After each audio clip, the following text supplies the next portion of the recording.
ఓం నమ శివాయ. శివానందలహరి 41వ శ్లోకం నుంచి 50వ శ్లోకం వరకు చెప్పుకుంటున్నాం. పాపోత్పాత విమోచనాయ రుచిరైశ్వర్యాయ మృత్యుంజయ శ్రోత్యధ్యాననతి ప్రదక్షిణ సపర్యాలోకనాకర్ణనే జిహ్వా చిత్త శిరోంగ్రిహస్తనయన స్తోత్రై రహం ప్రార్థితో మామా జ్ఞాపయ తన్నిరూపయ ముహుర్మామేన మామే వచః.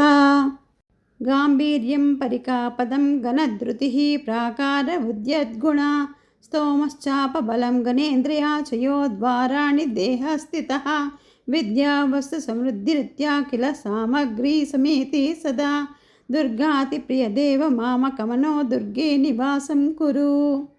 మా గచ్చస్త్వమితిస్తతో గిరిశः భో మయ్యేవ వాసం కురు. స్వామిన్నాదికిరాత మామకమనః కాంతిరాసీమాంతరే వర్తంతే వసో మృగా మదజుషో మాత్సర్య మోహోదయ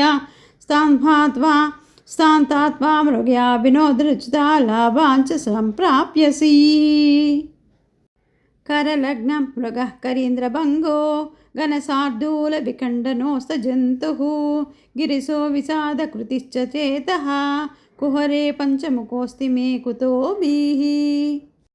ఛందస్సాకిసికాన్వితైర్విజవరైः సంసేవితే శాశ్వతే సౌఖ్యోపాధినికేదభేదిని సుధాసారైः ఫలైర్దీపితైః చేతః పక్షిశిఖామణే ధ్వజవృధా సంచారమన్యైర్మలం నిత్యం శంకరపాదపద్మయుగళీ నీడే విహారం కురు.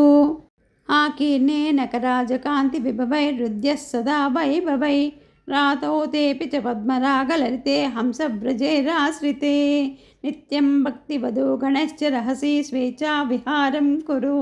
స్థిత్వా మానసరాజహంసగిరిజానాదాంఘ్రిసౌధాంతరే శంభుద్యాన వసంతసంగిని హృదా రామేఘజీర్ణच्छदा శస్త్రాభక్తలతాచలా విలసితాః పుణ్యా ప్రవాళాశ్రితాః దీప్యంతే గుణకోరకా జపవచః పుష్పాచ్చ సద్వాసనా జ్ఞానానందసుధావరందలహరి సంవిత్వలాభ్యున్నతిః.